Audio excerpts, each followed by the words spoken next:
Hello Monu, कहाँ थे तुम इतने दिन? मैंने तो तुम्हें पानी में देखा ही नहीं। हेलो भैया। हाँ, हम काफ़ी दिनों के बाद मिले हैं। और अब देखो मैं कितना बड़ा हो गया हूँ। मैं तो आपसे भी बड़ा हो गया हूँ, है ना? हो गया हूँ ना मैं आपसे भी बड़ा। बताओ, स्टार्स का तो तुमने बता दिया कि कौन सा छोटा कौन सा बड़ा, किसने कम जगह घेरी किसने ज़्यादा। तो बहुत आसान था। अब हम दोनों के बारे में बताओ कि हम दोनों में से कौन ज़्यादा जगह घेरेगा। हाँ, तुम दोनों के बारे में बताना बहुत कठिन है, क्योंकि तुम में से एक लंबा ज़्यादा है और एक मोटा ज़्यादा है। तो ये जानने के लिए कि तुम में से कौन जगह ज़्यादा घेरेगा, मुझे तो मैम के पास जाना पड़ेगा। तो तुम भी मेरे साथ क्लास में चलो। क्लास में मैम इस प्रश्न का बिल्कुल सही उत्तर बता देंगी। गुड मॉर्निंग बच्चों। तो आप सभी के मन में भी ये प्रश्न आ रहा होगा कि एक तो लंबा ज़्यादा है, एक चौड़ा ज़्यादा है, तो जगह कौन ज़्यादा घेरेगा? कौन घेरेगा? कैसे पता करें? तो उसको पता करने के लिए भी हमारे पास एक इकाई है। जैसे हम लंबाई को मापने के लिए सेंटीमीटर, मीटर, इन इकाइयों का प्रयोग करते हैं। इनका प्रयोग हमने सीखा भी है ना? पर एक तो लंबा है, एक मोटा ज्यादा है, तो उसका कैसे पता करेंगे? और हमें ये नहीं बताना कि वो सिर्फ लंबा कौन ज्यादा है या कौन मोटा ज्यादा है। हमें ये बताना है कि अगर उन्हें सतह पे रखा जाए, प्लेन सतह पे रखा जाए, तो इनमें से कौन ज्यादा जगह घेरेगा। तो इसके लिए हम क्या करेंगे? इसके लिए हमारे पास एक प्रयोग है। हम ग्रिड का प्रयोग करेंगे। आपकी गणित की पुस्तक में ग्रिड बनी हुई है। आपको मैं ये भी बताऊंगी कि ग्रिड होती क्या है। वो ग्रिड बनानी है या फिर आपकी बुक में जो ग्रिड है उसका प्रयोग करना है। उसका प्रयोग करके आप बता सकते हैं कि इन दोनों में से कौन बड़ा है, कौन ज्यादा जगह घेरेगा। ठीक है, स्टार्स का तो आपने बता दिया कि कौन सा स्टार बड़ा है, क्योंकि देखने से ही पता लग रहा था। पर इनके केस में क्या है? एक लंबा ज्यादा, एक चौड़ा ज्यादा। अब कौन बड़ा है? हमें सिर्फ लंबाई नहीं मापनी थी, हमें पूरी तरह से उसकी घेरी हुई जगह बतानी है कि कौन बड़ा है। तो उसके लिए हम ग्रिड का प्रयोग करेंगे। तो बच्चों, ग्रिड बनाने के लिए हमें एक वाइट पेपर लेना है, एक स्केल और एक पेन या पेंसिल। तो अभी जो हम ग्रिड बना रहे हैं वो सेंटीमीटर का ग्रिड बना रहे हैं। ग्रिड माना जाल सा एक। तो हम एक एक सेंटीमीटर की दूरी पे बिंदु लगाएंगे। स्केल को सीधा रख के पहले लंबाई में एक एक सेंटीमीटर की दूरी पे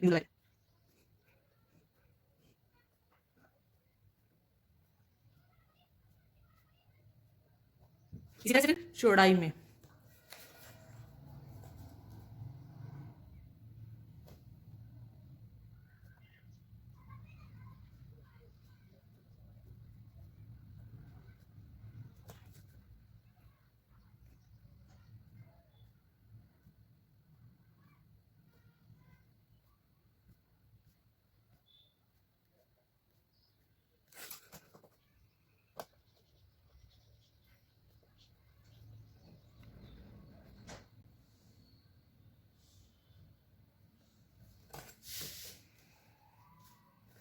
अब इन बिंदुओं को हम मिला लेंगे।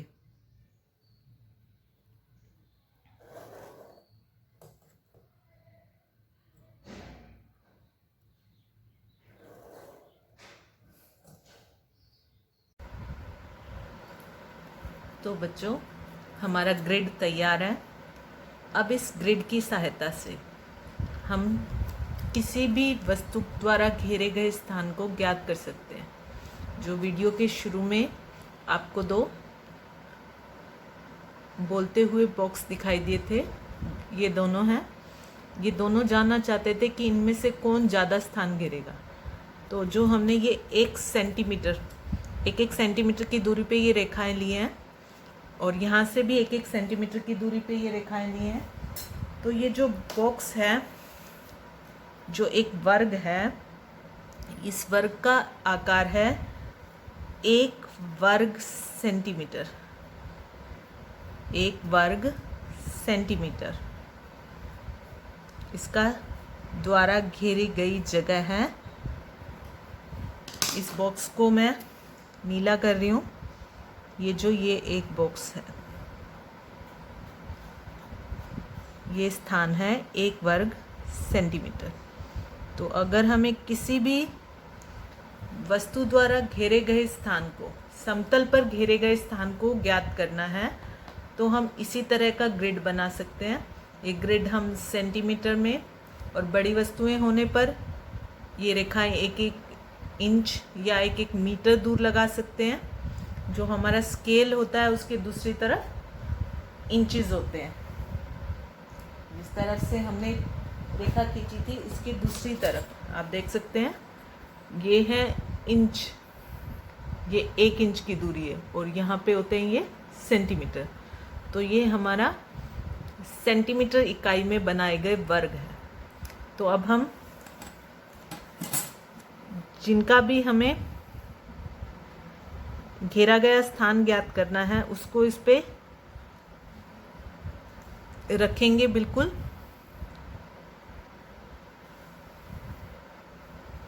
और उसका एक घेरा बना लेंगे, इसकी आउटलाइन ले लेंगे ताकि हमें स्पष्ट दिखाई दे कि इसने कितने बॉक्स घेरे हैं।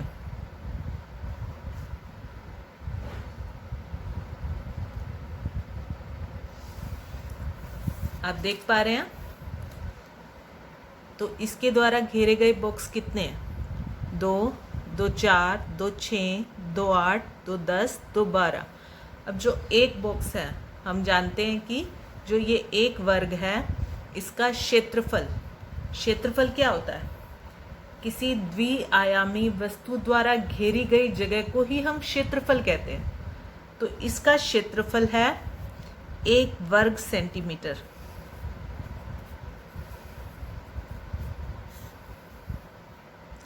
तो अब जो ये बॉक्स है, ये जो हमारा आयत था, इसने 12 वर्ग घेरे हैं। तो इसका क्षेत्रफल हुआ 12 वर्ग सेंटीमीटर।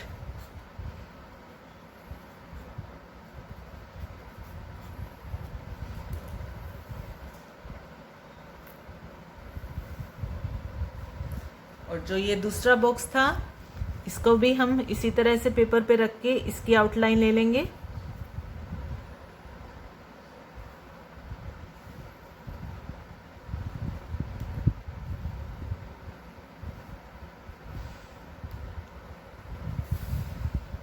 इसके द्वारा घेरे गए वर्ग कितने हैं?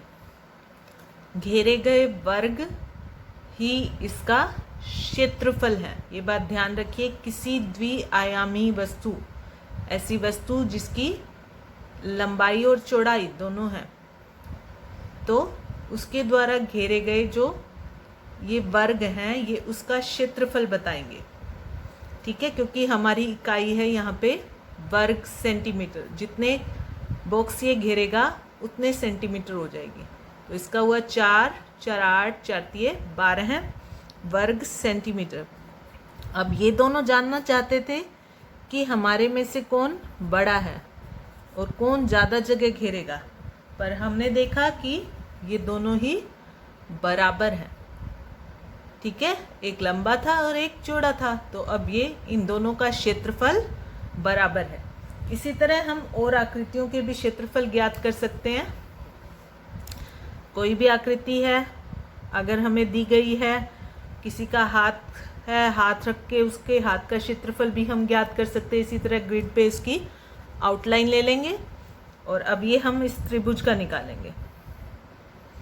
इसमें आप जान जाएंगे कि अगर कुछ खाने पूरे नहीं हैं तो कैसे ज्ञात करें।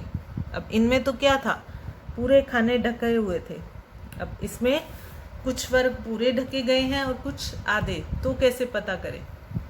अब जैसे इसमें है त्रिभुज में, इसमें जो पूरे इसके अंदर आ गए हैं, पहले वो वर्ग गिन लेंगे हम। एक वर्ग ये पूरा आया हुआ है, ये भी पूरा आया हुआ है, ये भी पूरा है, ये भी पूरा है, ये भी पूरा और ये भी पूरा। तो ये 6 वर्ग तो पूरे हो गए। तो ये हो गया इसका 6 वर्ग सेंटीमीटर क्षेत्रफल। पर जो रह गए, ये रह गए, ये भी तो इसी के अंदर है। तो इस आधे और इस आधे को मिला के 1 हो गया, ठीक है। और इस आधे और इस आधे को मिला के 1 हो गया, 2 हो गए। इस आधे और इस आधे को मिला के 3 हो गया। तो 6 और 3, तो इस त्रिभुज का क्षेत्रफल हुआ 9 वर्ग सेंटीमीटर। इसी तरह हम कोई भी आकृति इस ग्रिड पर बनाकर उसका क्षेत्रफल ज्ञात कर सकते हैं। जो पहला डाक टिकट है, इसने ढके हैं 6, 6 दूनी 12, 6 तिये 18 वर्ग। तो इसका क्षेत्रफल हो गया 18 वर्ग सेंटीमीटर, क्योंकि ना कोई वर्ग आधे हैं ना कोई आधे से ज़्यादा है, सब पूरे तरह से ढके हुए हैं। तो इसका हुआ क्षेत्रफल 18 वर्ग सेंटीमीटर। सेंटीमीटर।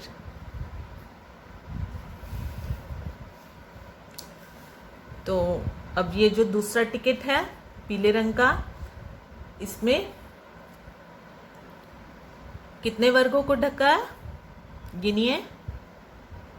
आपके पास अपनी बुक भी होगी, उसमें से भी देख के आप कर सकते हैं। इसने ढका है 2, 2 4, 2 6 और 2 8, 8 वर्गों को। तो इसका क्षेत्रफल हुआ 8 वर्ग सेंटीमीटर।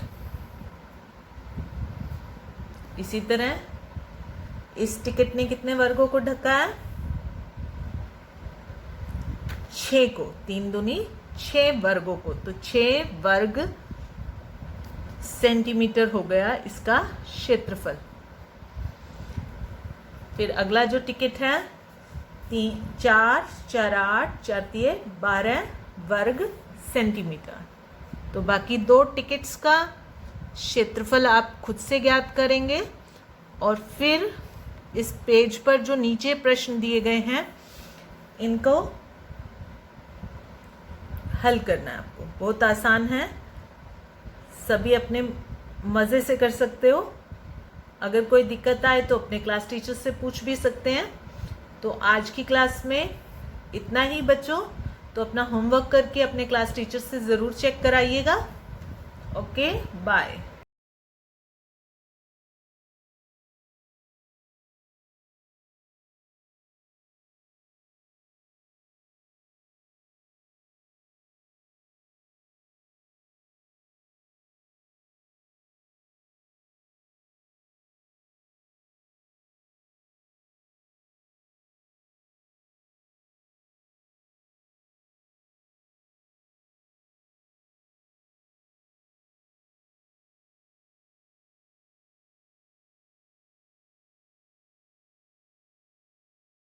हेलो बच्चों, आप सेब देख रहे हैं स्क्रीन पर। इससे सेब को 2 बच्चों में आधा आधा बांटना है। तो आप सभी कोशिश करो और बताओ कि आप इसे कैसे बांटेंगे। तो 2 बच्चों ने इन सेब को इस तरह से काटा। एक पहले का आप ऊपर देख रहे हैं किस तरह से काटा, और दूसरे ने इस तरह से। आपको बताइए किसने सेब के बराबर और सही हिस्से किए हैं? आपका अंदाज़ा बिल्कुल सही है कि जो दूसरे बच्चे ने जो नीचे वाला सेब है उसके सही हिस्से हुए हैं। तो जब भी किसी चीज़ के बराबर हिस्से करने हैं तो उसको 2 समान भागों में बांटेंगे। आधा का अर्थ होता है उसके 2 बराबर हिस्से किए जाएं और उसमें से एक हिस्सा दिया जाए। और ऊपर वाली फ़ोटो में तो उसके 2 बराबर हिस्से ही नहीं हुए हैं, तो एक हिस्सा बड़ा है और एक छोटा है। और नीचे वाली फ़ोटो में दोनों हिस्से बराबर हैं। तो उन दो बराबर हिस्सों में से जब एक हिस्सा मिलेगा तो उसको हम आधा कह सकते हैं। गुड मॉर्निंग बच्चों। तो आप सभी आधा का अर्थ तो जानते हैं, क्योंकि आपने अपने जीवन में अपने छोटे भाई बहन के साथ कभी ना कभी चीज आधी बांटी होगी। जैसे कभी टॉफी आधी बांट ली, कभी चॉकलेट आधी बांट ली। तो आपका भाई बहन कहता होगा, अगर आपने कहीं बिल्कुल बीच में से टॉफी नहीं तोड़ी है, अगर टॉफी है अगर यहाँ से तोड़ दी तो वो कहेगा कि छोटे से छोटा होगा तो भी कहेगा कि ये आधी नहीं है। तो जब आधा करना है तो चीज को कहां से काटना पड़ता है? बिल्कुल बीच में से। इसको वो आधा कहेगा, आधा कहेगा ना। तो ये हो गया आधी टॉफी, है ना। तो इसको आधे का अर्थ हमने जान लिया कि आधे का मतलब होता है चीज को बीच में से तोड़ना है। पर इसको हम भिन्न के रूप में कैसे लिखेंगे? तो अब ये जो छायांकित भाग है,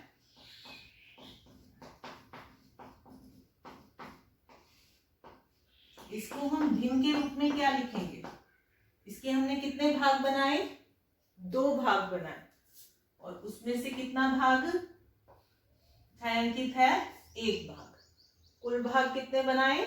2, और छायांकित कितना है? 1। तो बिना छाया वाला भी कितना हुआ? 2 में से 1। तो दोनों को बराबर बराबर हिस्सा मिल गया, 1/2 और 1/2। तो इसको हम एक और तरीके से भी सीख सकते हैं, जैसे कि नंबर देना। आपने टेस्ट में नंबर दिए होंगे, है ना। टेस्ट में नंबर टीचर भी देते हैं आपको क्लास में। तो जैसे आपको मिले 10 में से 7, मतलब कुल कितने थे उसको लिखा हमने नीचे, और जितने हमारे पास है वो ऊपर। इसको नंबर देने जैसा समझिए कि इसके कुल भाग कितने? 2, और हमें कितने मिला? 1 भाग मिला। तो नंबर देना तो आपको आसान लगता है ना।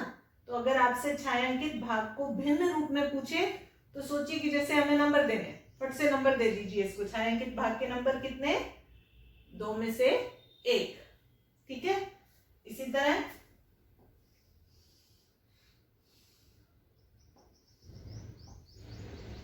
अब इसमें हमें इस आयत में इस भाग को बताना है कि जो छायांकित भाग है ये कितना है।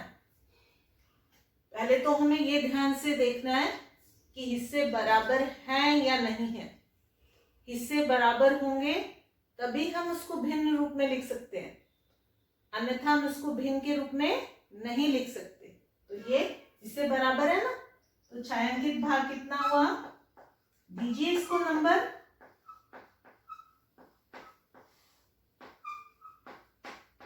आते हैं ना आप सभी को नंबर देने। कितने नंबर हुए? कुल भाग कितने हैं? 3, और छायांकित भाग के कितने नंबर हुए? 1। तो ये हो गया 1/3। छायांकित भाग हुआ 1/3। 3 में से 1 उसके नंबर हो गए। ठीक है। तो अब हम पिछली कक्षा में भी कर चुके हैं, इसको तो हम जानते हैं कि 1/2 को हम क्या कहेंगे? आधा। अब इसको क्या कहेंगे? आपने पिछली कक्षा में किया है, याद होगा आपको। क्या कहेंगे इसको? 1/3। 1/3। तो समझ गए ना। 1/3 माना 3 में से 1। हिस्से बराबर होने चाहिए। अब एक ही चॉकलेट बार है, इसके हिस्से कर दिए हैं हमने, और ये वाला हिस्सा बताना है हमें कि ये कितना है। छायांकित भाग कितना है?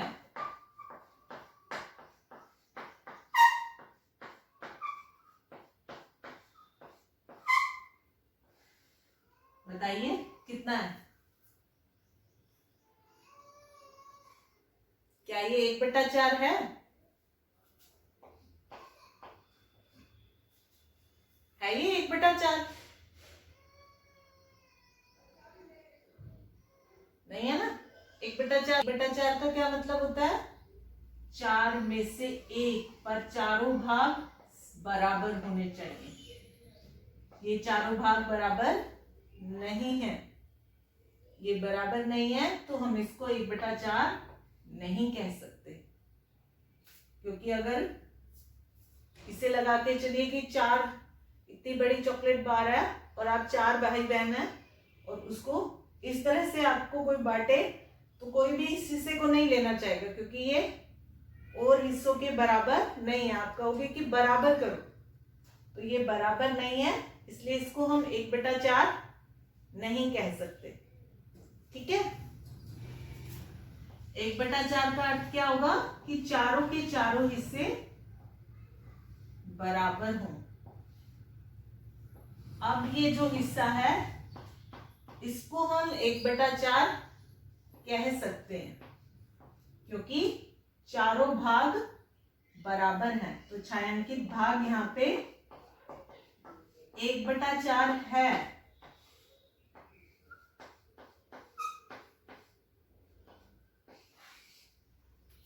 एक बटा चार है। ठीक है, 4 समान हिस्सों में से छायांकित भाग को 1 नंबर हम दे सकते हैं, ये सही है। तो अब जिस तरह से हमने जाना कि 1/2 को हम आधा कहते हैं, 1/3 को 1/3 कहते हैं, तो 1/4 को हम क्या कहेंगे? इसको हम 1/4 बोलेंगे, 1/4।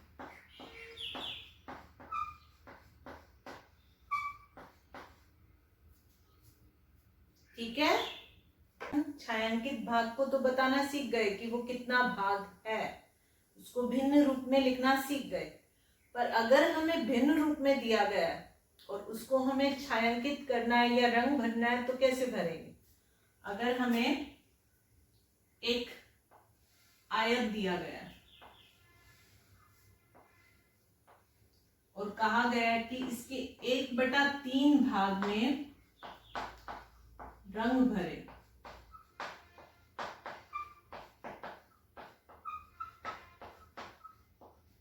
तो 1/3 भाग में रंग भरना अर्थात 3 में से 1 भाग में रंग भरे। तो इसके हमने 3 भाग हैं, इनमें से किस में रंग भरेंगे? सिर्फ 1 भाग में हम रंग भर देंगे। तो ये हो गया 1/3 भाग में रंग भरना। इसी तरह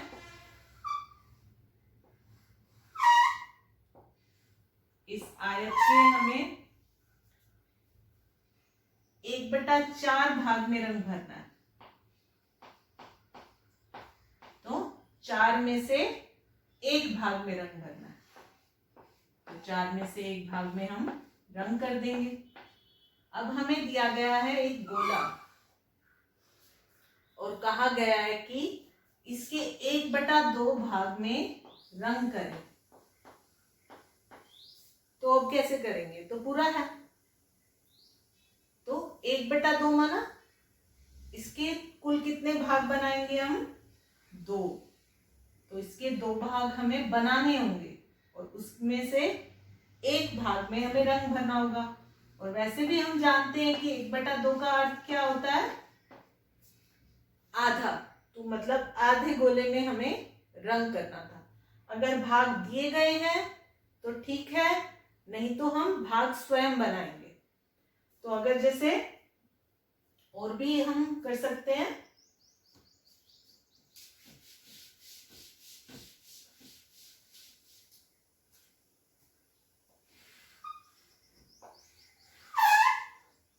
अब ये आकृति हमें दी गई है, एक आयत दिया गया है और इसके हमें 1/5 भाग में रंग भरना है।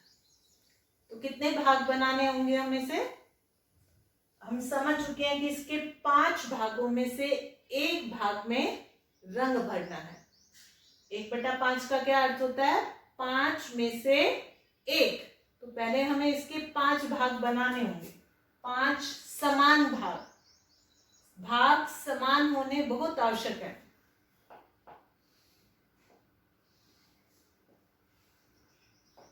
5 समान भाग बना लिए और उसमें से कितने भाग में रंग भरना है? 1 भाग में। तो ये हो गया हमारा 1/5 भाग में रंग।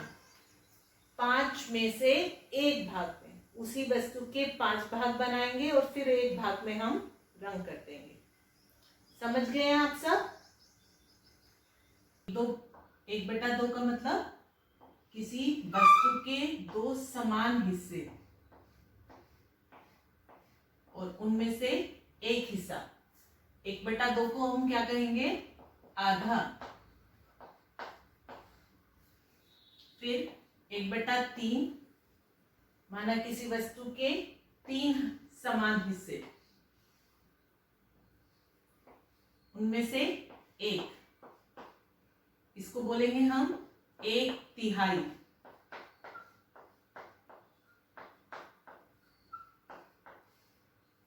1/4 माना किसी वस्तु के 4 समान हिस्से और उनमें से एक हिस्सा।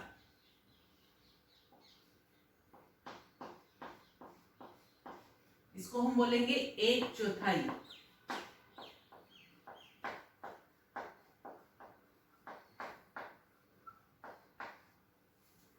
ठीक है। अब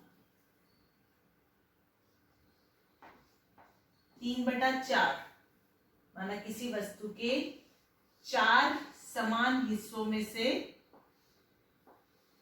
3 हिस्से।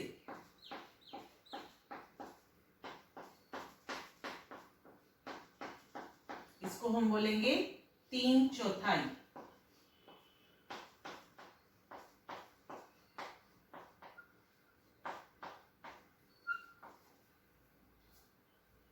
याद रहेगा ये आपको? राहुल की मम्मी ने राहुल से कहा कि ये चॉकलेट है। पहले राहुल से कहा कि आधी चॉकलेट अपनी बहन को दे दो, तो राहुल ने कहा कि मैं आधी नहीं दूंगा। तो उसकी मम्मी ने उसको समझाने के लिए फिर कहा कि चलो बेटा, आधी नहीं देते तो 2/4 हिस्सा दे दो। तो राहुल ने सोचा कि 2/4 मतलब इसके 4 टुकड़े करने पड़ेंगे और उसमें से मुझे 2 देने पड़ेंगे।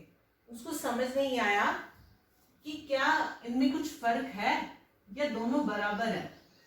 तो अब हम देखते हैं कि दोनों बराबर हैं या फर्क है। देखिए, ये है 2/4 और ये है 1/2। क्या दोनों बातों में कोई फर्क था? दोनों ही समान है। 2/4 का अर्थ भी क्या है? आधा ही है। 4 चीजों में से 2 चीजें देनी और 1/2 का मतलब भी आधा ही है। तो दोनों का एक ही अर्थ है। 2/4 और 1/2 दोनों बराबर हैं। तो ऐसे ही कुछ प्रश्न आप भी बनाइए और पूछिए अपने भाई बहन से। और भी कोई है जो 2/4 के बराबर हो सकता है? सोचिए जरा, सोचिए और अपने भाई बहन से प्रश्न पूछिए।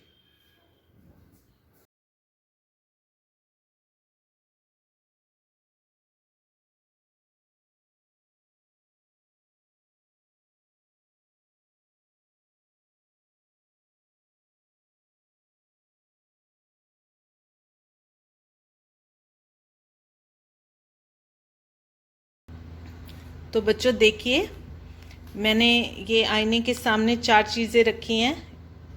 रिमोट, बोतल, फिर रिमोट और फिर एक मार्कर। ये आईने के सामने सबसे पास में है ये रिमोट, दूसरे नंबर पे उससे पास, उसके बाद में मतलब उससे ज़्यादा दूरी पे ये बोतल, उससे भी ज़्यादा दूरी पे ये रिमोट और सबसे ज़्यादा दूर है ये मार्कर। तो आप जब आईने में देखेंगे तो आप देखेंगे कि वहाँ जो प्रतिबिंब बन रहा है उसमें भी क्या है, सबसे उतनी ही दूरी पे, जितनी दूरी पे ये रिमोट है उतनी ही दूरी पे ये रिमोट दिखाई दे रहा है। फिर ये बोतल यहाँ से जितनी दूरी पे है वो पीछे भी उतनी ही दूरी पे है। फिर ये तीसरा जो दूसरा रिमोट है, ये यहाँ पे जितनी दूर है प्रतिबिंब भी उसका उतनी ही दूर है। फिर ये मार्कर जितनी दूर है यहाँ पे, यहाँ से यहाँ उतनी ही दूरी पे उस मार्कर का प्रतिबिंब बना है। तो जो भी वस्तु आईने के सामने जितनी दूर होती है उसका प्रतिबिंब भी आईने के पीछे उतनी ही दूरी पे बनता है। तो ये बात आपको ध्यान रखनी है। अगर उसका भाग, कोई भाग भी अगर पास है, जैसे इस बोतल का अगर ढक्कन पास में हो गया तो वहाँ पे ढक्कन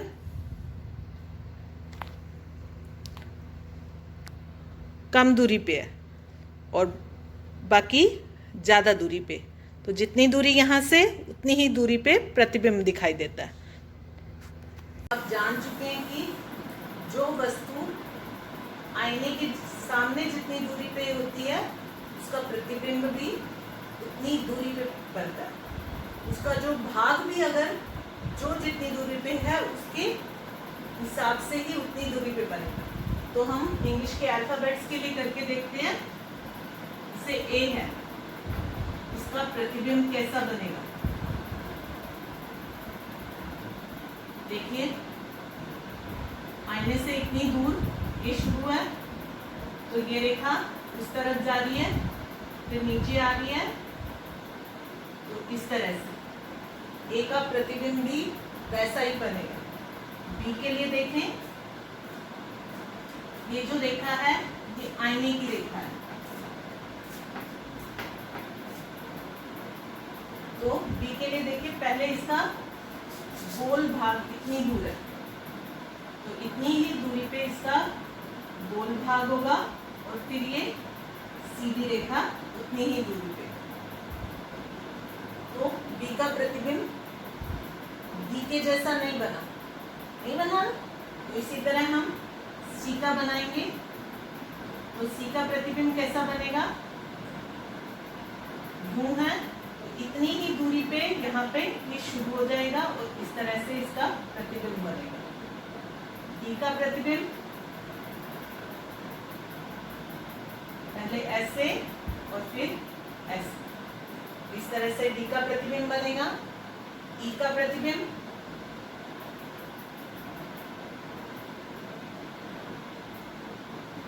इस तरह का बनेगा। तो आप इसी तरह से सारे अल्फाबेट्स के प्रतिबिंब बना के खेलिए और देखिए कि, और फिर आप आईने में उनको देख सकते हैं कि आपने प्रतिबिंब सही बनाए, क्योंकि आईना सभी के घर में है, तो सही से देख सकते हैं कि मैंने प्रतिबिंब सही बनाया या नहीं बनाया।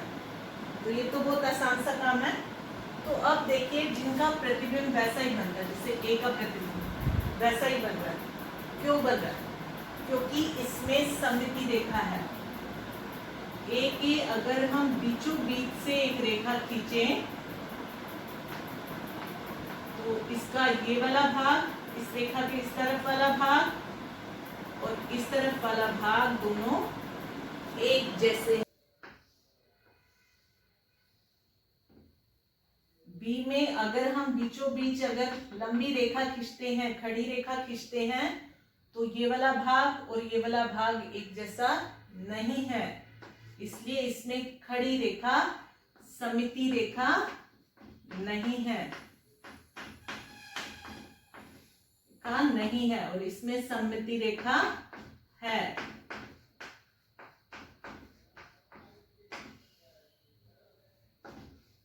अब पर बी में सममिति रेखा लेटी रेखा है। अगर हम यूं रेखा खींचें तो ये वाला भाग और ये वाला भाग बिल्कुल एक जैसे होते हैं, तो लेटी रेखा सममिति रेखा इसमें है। और बताइए कौन से अल्फाबेट्स में सममिति रेखा होती है? डी में होती है,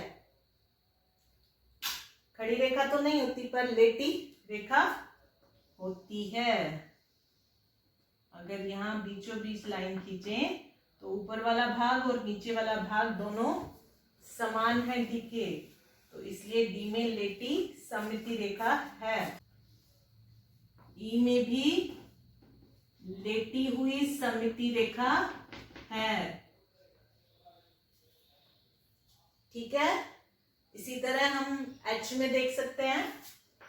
एच की खास बात है कि एच में दोनों ही तरह की सममिति रेखा है।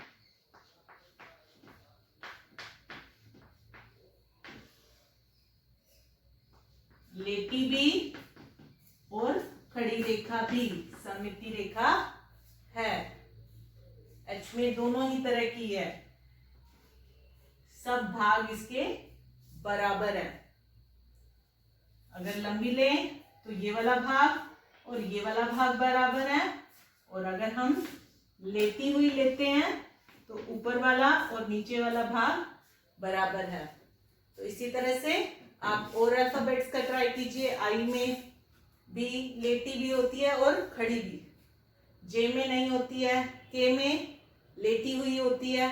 इस तरह से आप ट्राई कीजिए और अपने आसपास की वस्तुओं में भी देखिए कहाँ पर सममिति रेखा होती है।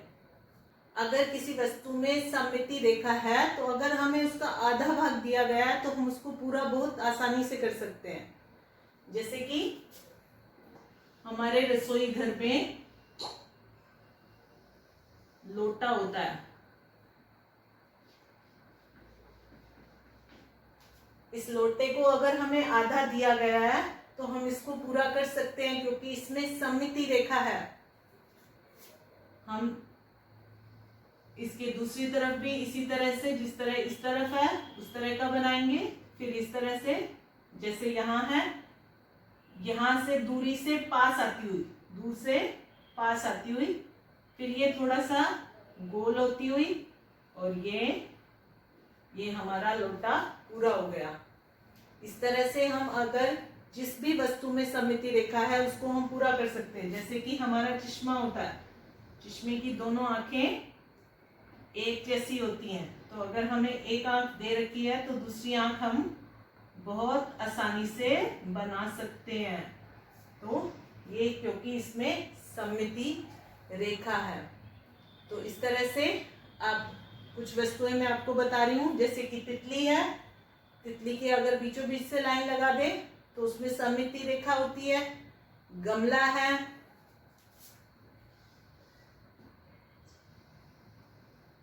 इसमें सममिति रेखा है, इसको पूरा कीजिए। ऐसी ही कुछ आकृतियां आप बनाइए। गिलास है, पानी की बोतल है, इन सब में सममिति रेखा है। आप आधी बना के फिर उसको पूरा आसानी से कर सकते हैं।